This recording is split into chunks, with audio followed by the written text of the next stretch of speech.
देखिए हर खबर यहीं पर, सब्सक्राइब कीजिए TV9 भारतवर्ष।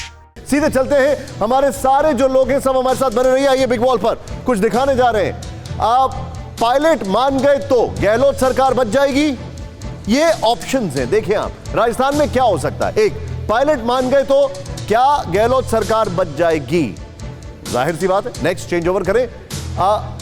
दूसरा, पायलट का कद बढ़ सकता है, यह सुप्रिया से मैं जानना चाहूंगा। Supriya stand by. तीसरा जो इंपॉर्टेंट फैक्टर है, बार्गेनिंग पावर कम हो सकती है, ये आने वाले समय में है। नेक्स्ट बड़ा इंपॉर्टेंट पॉइंट है ये, सरकार में खींचतान बढ़ सकती है। सीधे चलूंगा सुप्रिया के पास, अगर हो सके तो ये वाले वॉल ग्राफिक्स भी अगर आप बीच में विंडो में दिखाएं तो बड़ा अच्छा रहेगा।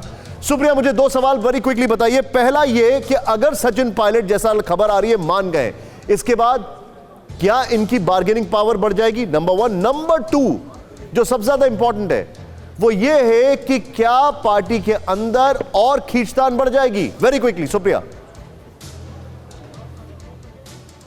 देखिए, सबसे पहला जो आपका सवाल है, जहां तक कद बढ़ने की बात है, मुझे नहीं लगता निशान की कद बढ़ेगा, क्योंकि सचिन पायलट एक पॉइंट पे पहुंच गए जो पॉइंट ऑफ नो रिटर्न था। कहीं ना कहीं पार्टी आला कमान उनसे नाराज भी है, आपको ये भी ध्यान में रखना पड़ेगा। नंबर्स उनके पास नहीं था, तीसरी बारी उन्होंने कूप करने की कोशिश करी, वो भी उस समय में जब पार्टी जो है सबसे बुरी दौर से गुजर रही है। ये हमारे सामने जो है जानकारी निकल के आ रही है कि कांग्रेस के जो हाई कमांड है उसने भी कहीं ना कहीं संदेश ये सचिन पायलट को दिया कि पिछले अगर आपका पूरा करियर देखा जाए तो 32 साल की उम्र में जो है आप एक कैबिनेट मंत्री बन गए थे। कांग्रेस पार्टी ने आपको क्या कुछ नहीं दिया है, आप डिप्टी सीएम हैं, इसके साथ साथ जो है आप यहाँ पर राजस्थान के प्रदेश अध्यक्ष हैं, 5 मिनिस्ट्रीज आपके पास हैं, एंड यहाँ तक कि तीनों जो हाई कमांड के टॉप मोस्ट लीडर्स हैं कांग्रेस पार्टी के, उनके पास आपका डायरेक्ट एक्सेस है। तो जब भी आपको कुछ कहना होता है आप उनसे कह लेते, लेकिन जब इतना बड़ा कदम उठाने लगे थे तो आपने एक बारी भी किसी भी पार्टी के आला कमान नेतृत्व को जो है उस लूप पे नहीं सुप्रिया, एक मिनट नहीं सुप्रिया एक सेकंड। ये देखिए, ये तो कांग्रेस की लाइन हो गई, लेकिन सचिन पायलट नाराज क्यों हैं?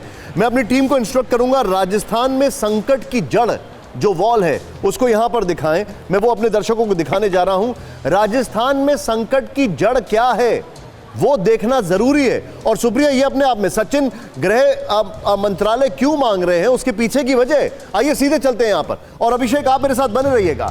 यहां पर देखिए जरा, सचिन गृह मंत्रालय क्यों मांग रहे हैं, क्यों वित्त मंत्रालय मांग रहे हैं? क्योंकि उसमें पावर है। 2018 की जीत के बाद गहलोत पायलट में सीएम पद को लेकर ठन गई, नंबर वन, एक चीज। दूसरी चीज, संकट की जड़। फिर उसके बाद 10 जुलाई को हॉर्स ट्रेडिंग के आरोपों में एसओजी ने पायलट को नोटिस भेजा। रुक जाइए, अब ये जो एसओजी है, जब इसने नोटिस सचिन पायलट को भेजा, जाहिर सी बात है गृह मंत्रालय अशोक गहलोत के पास आता है, तब सचिन पायलट ने इसको अपने ऊपर ले लिया।